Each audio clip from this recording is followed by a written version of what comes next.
அன்பு தோழமைகளுக்கு இனிமையான மாலை வணக்கம். இன்னைக்கு நம்ம வீட்டுல ஆவாரம் பூட்டி செய்ய போறோம். அதற்கு ஆவாரம் பூ அப்படின்னு வந்துட்டு 2 கிளாஸ் நீர் ஊற்றி தண்ணீரில் ஆவாரம் பூ கொதிக்க வச்சுட்டு ஆவாரம் பூ கொதிக்கிறத பாருங்க. ஆவாரம் பூ காட்டுங்க. ஆவாரம் பூ கொதிச்சுட்டு இருக்கு இல்லைங்களா? இது கூடவே இன்னும் நம்ம என்ன சேர்க்கணும்னா, தண்ணீர் கொதிச்சோம்னா நிறம் மாறிடும். நிறம் மாறின பின்னாடி சிறிது பனற்கண்டு சேர்த்து டீ செய்யணும். நான் அதுக்கு பனற்கண்டு வாங்கிட்டு இப்போ ஆவாரம் பூ கொதிச்சுட்டு ஓரளவுக்கு இப்போ பாருங்க, ஆவாரம்பூ கொதிச்சிருச்சு. அந்த கொதி நிறம் பாருங்க, அப்படியே தங்க நிறத்துல மாறி இருக்கும். அந்த தங்க நிற தண்ணியை தான் அப்படியே நம்ம இப்போ வடிகட்டி எடுக்க போறோம்.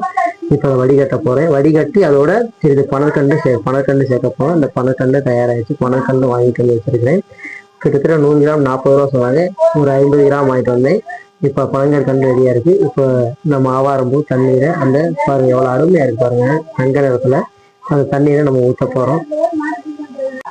இந்த பாருங்க, தண்ணீர் வடிகட்டிட்டு இருக்கேன். தண்ணீர் வடிகட்டின முன்னாடி ஓரளவுக்கு இன்னும் கொஞ்சம் சூடா இருந்ததுன்னா ஓரளவுக்கு இது பண்ணிக்கலாம். இந்த பாருங்க ஆவாரம்பூ இந்த டீ பாருங்க என்ன நேரத்துல இருக்கு பார்த்தீங்கன்னா. இதுல நம்ம சிறிது பனங்கற்கண்டை போட்டுக்குவோம்.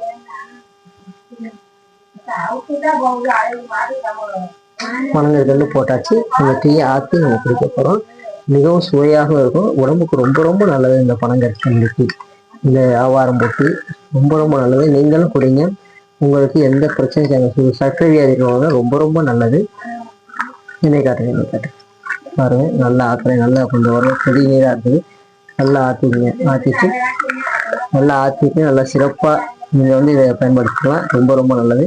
நீங்களும் உங்கள் வீட்டில் ஆவாரம் போட்டு செஞ்சு சாப்பிடுங்க. பெரியவர்களுக்கும் கொடுங்க. மீண்டும் உங்களை சந்திப்பதில் மிக்க மகிழ்ச்சி அடைகின்றேன். நீங்கள் குடிப்பீங்களா காட்டணும் அப்படிங்கிறத அந்த உங்களுக்கு தான் குடிச்சு காட்டேன். துவர்ப்பு கொஞ்சம் இனிப்பு அருமையா இருக்கு. ஆவாரம் ஊட்டி.